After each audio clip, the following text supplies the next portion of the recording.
கண்மணி தகவல்கள் சேனல் நேயர்கள் அனைவருக்கும் அன்பு வணக்கம். இன்றைய தொகுப்பில் அன்றைய காலகட்ட நட்சத்திர ஹீரோக்களுக்கு தரப்பட்ட சம்பளத்தை விட கூடுதல் சம்பளம் பெற்றவர். கம்பீரத்துடன் அனல் தெரிக்கும் வசனங்கள். ஹீரோக்களுக்குத்தான் ஹீரோக்கள் பேசும் வசனத்திற்குத்தான் கைத்தட்டல் என்றால், ஹீரோயின் ஒருவருக்கு தனித்துவமான கைத்தட்டல்களை பெற்றார் என்றால், அதுவும் நடிப்பின் அரசி, நடிப்பின் அரக்கி என்று புகழப்பட்ட பி. கண்ணாம்பாள் அவர்களுக்குத்தான். 1910 பிறந்து தனது 13வது வயதில் ராஜராஜேஸ்வரி என்ற நாடக சபா வழியே தனது நடிப்பின் கனவை நிறைவேற்றி கொண்ட இவரே ராஜராஜேஸ்வரி கம்பெனியின் முதலாளியாகவும் மாறிப்போனார்.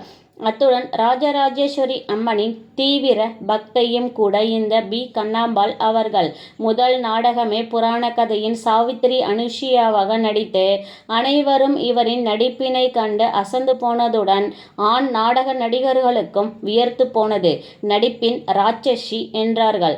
முதல் நாடகத்திலேயே ஏகோபித்த ஆதரவும் அனைவரின் கரகோஷங்களையும் பெற்றவர். தெலுங்கில் 1935 ஹரிச்சந்திரா திரைப்படம் வெளியானது. சந்திரமதியாக நடித்து தென்னிந்திய சினிமாவே இவரை ஒரே படத்தால் கொண்டாடியது. அடுத்ததாக கிரகலட்சுமி திரைப்படம். சித்தூர் வி. நாகையாவின் முதல் படம்.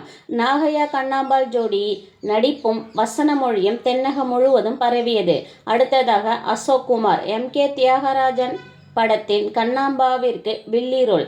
தமிழில் பேசி நடிக்க பயிற்சி அளித்தார் வசனகர்த்தா இளங்கோவன் அவர்கள். இவரின் வசன உச்சரிப்பில் தியாகராஜன் பாகவதற்கே சற்று ஈடு கொடுத்து இவரோடு நடிக்க சிரமப்பட்டாராம். கண்ணாம்பாவிற்கு இப்படத்தில் ஒரு நாட்டியமும் தரப்பட்டது. நடனம் தெரியாது என்றாலும் தேவைப்பட்ட போது கற்றுக்கொண்டு அதிலும் தனது திறமையை வெளிப்படுத்தியவர். கண்ணகி ரோலுக்கு அதிக அளவில் பயிற்சி மேற்கொண்டார். உணர்ச்சி கொந்தளிப்புடன் கண்ணகி கதாபாத்திரத்தின் அவரின் நடிப்பு உச்சத்தை அடைந்தது. அத்துணை உணர்வையும் வெளிப்படுத்திய முதல் பெண் கலைஞராக உருவெடுக்க வைத்தது கண்ணகி திரைப்படம். இந்த வசனங்களை பேசிய பிறகே கண்ணாம்பாள் கூறியது, தமிழ் பேச பேச திகட்டாத மொழி தமிழ் மொழி என்றும் ஆந்திராவின் நடிப்பின் அரசி இவ்வாறு பெருமையாக கூறினாராம் தமிழை பற்றி. கண்ணகியின் கோவலனாக நடித்தது பி. யு. சின்னப்பா அவர்கள். தனக்கு சிறந்த ஜோடி கண்ணாம்பா என்று கூறியதுடன் நடிப்பின் சிகரம் தொட்ட பி. யு. சின்னப்பா அவர்கள்தான். அடுத்தடுத்து வாய்ப்புகள் வந்த வண்ணம் வரிசையில் நின்றது படங்கள். அதுவும் பி. யு. சின்னப்பா மற்றும் கண்ணாம்பாள் ஜோடி படங்களே அரை டஜன் இருந்தனவாம். தமிழ் திரையுலகில் சூப்பர் சக்சஸ் ஜோடி என்றும் இவர்கள் அழைக்கப்பட்டார்களாம். ஜூபிட்டர் நிறுவனம் தமிழில் ஒரு நடிகைக்காக கதை எழுதியது என்றால் அது கண்ணாம்பாள் என்ற அளப்பரிய திறமையை தன்னுள் வைத்திருந்த இந்த நடிகைக்காகத்தான். அப்படம் மகாமாயே. பிறகு சரோஜா தேவி மற்றும் கே.ஆர். விஜயாவுக்காகவும் கதைகள் எழுதப்பட்டனவாம். கண்ணகி படத்திற்கு பிறகு கண்ணாம்பாவை இன்று வரை லைம் லைட்டில் வைத்திருக்கிறது என்றால் அது மனோகரா திரைப்படம்தான்.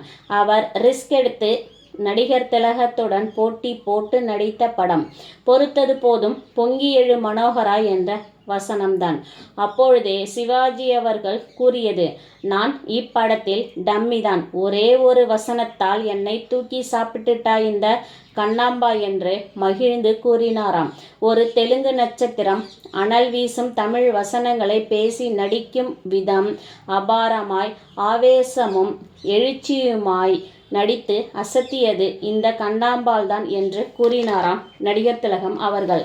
மனோகரா, உத்தமபுத்திரன், படிக்காத மேதை, காத்தவராயன் போன்ற படங்களில் நடித்தாலும் இன்று வரை தாய் மகனாக நடித்த மனோகரா திரைப்படத்திற்கு ஆனந்த விகடன் கண்ணாம்பாவை சிறப்பித்தது. எம்.ஜி.ஆரின் அம்மாவாக தேவர் பிலிம்ஸ் படங்களில் தொடர்ந்து நடித்து வந்தவர். தாய் மகன் காம்பினேஷன் சிறப்பாகவே கருதப்பட்டது. அத்துடன் அம்மா கேரக்டர் என்றால் கண்ணாம்பாள் தான் சரியாக இருக்கும் என்றளவில் தென்னிந்திய சினிமாவில் கோலோச்சி நின்றவர் இந்த கண்ணாம்பாள் அவர்கள். மிக நீண்ட வசனம், நீளமான டயலாக்குகளையும் தமிழில் சரளமாக பேசி நடிப்பதிலும் ஞாபக சக்திக்கு அவரை கிராஸ் செய்ய அன்றைய அளவில் எந்த நடிகையுமே இல்லையாம். மூச்சு விடாமல் பேசுவதிலும் டேக் வாங்காமல் டயலாக்கை பேசும் திறமை படைத்தவராம் நடிகை கண்ணாம்பாள் அவர்கள்.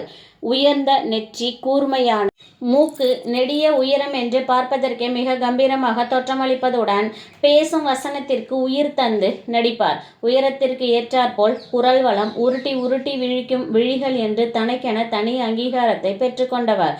சந்திரமதி, பூம்புகார், தெலுங்கு திரௌபதி போன்ற படங்களால் கண்ணாம்பாள் பெரும் புகழ் பெற்ற நடிகையாக வரவேற்கப்பட்டார்.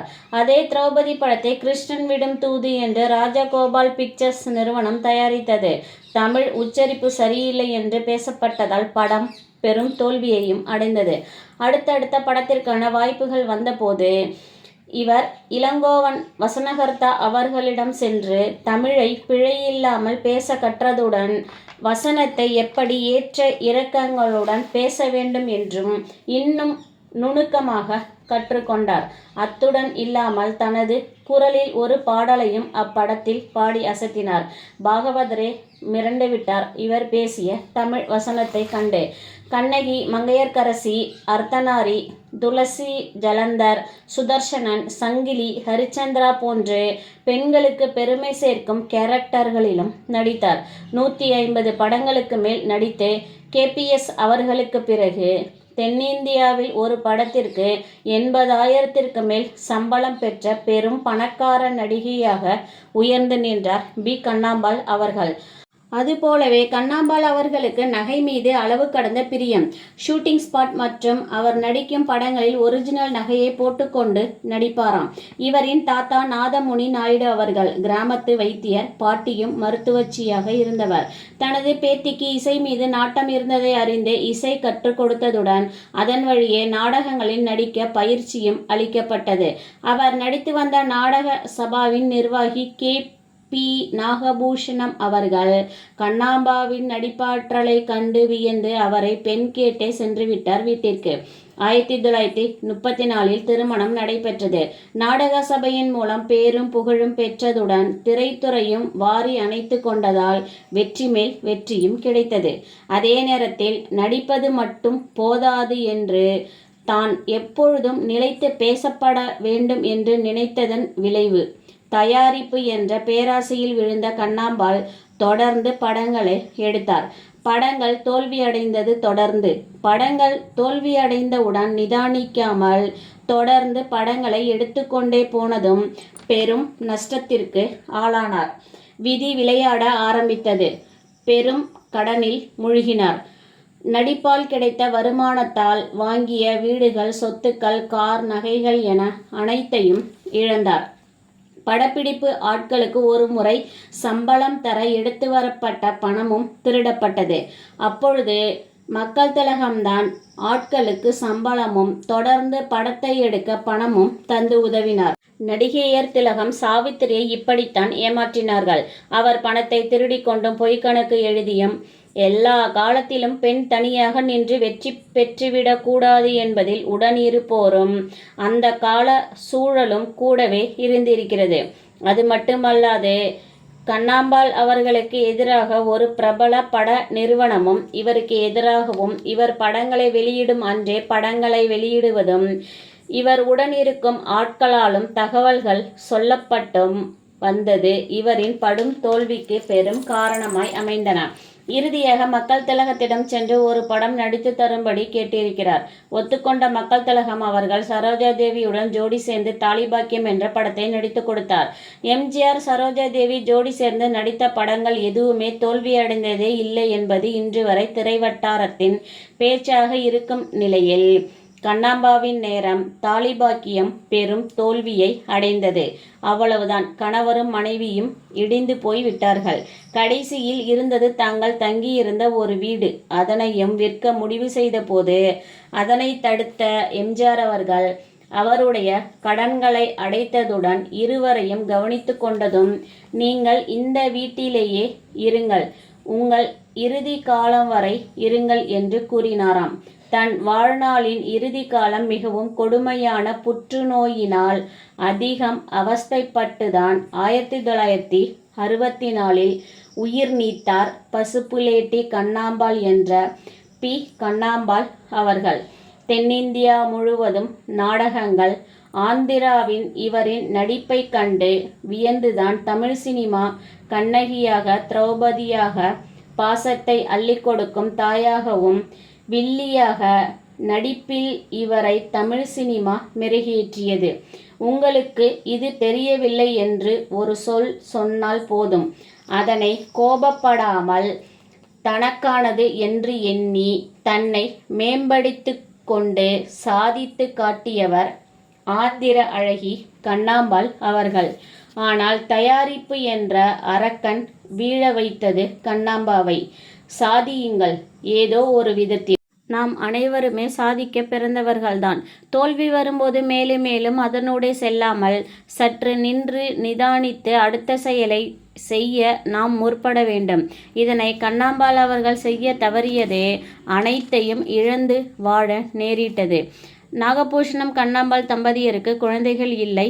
ஆண் மற்றும் பெண் குழந்தைகளை தத்தெடுத்து கொண்டார்கள். மகனையும் மகளையும் சிறப்பாகவே வளர்த்தார்கள். ராஜா ராஜேஸ்வரியின் தீவிர பக்தை என்பதால் மகளுக்கும் ராஜராஜேஸ்வரி என்றே பெயர் வைத்து அழைத்தவர் கண்ணாம்பாள் அவர்கள். தான் இருக்கும்பொழுதே தன் மகளை பிரபல தெலுங்கு இயக்குனர் சி. புல்லையாவின் மகனுக்கு திருமணம் செய்து வைத்து தனது தாய் கடமையை சரிவர செய்து முடித்தவர் பசுப்புலேட்டி கண்ணாம்பாள் நாகபூஷணம் அவர்கள்.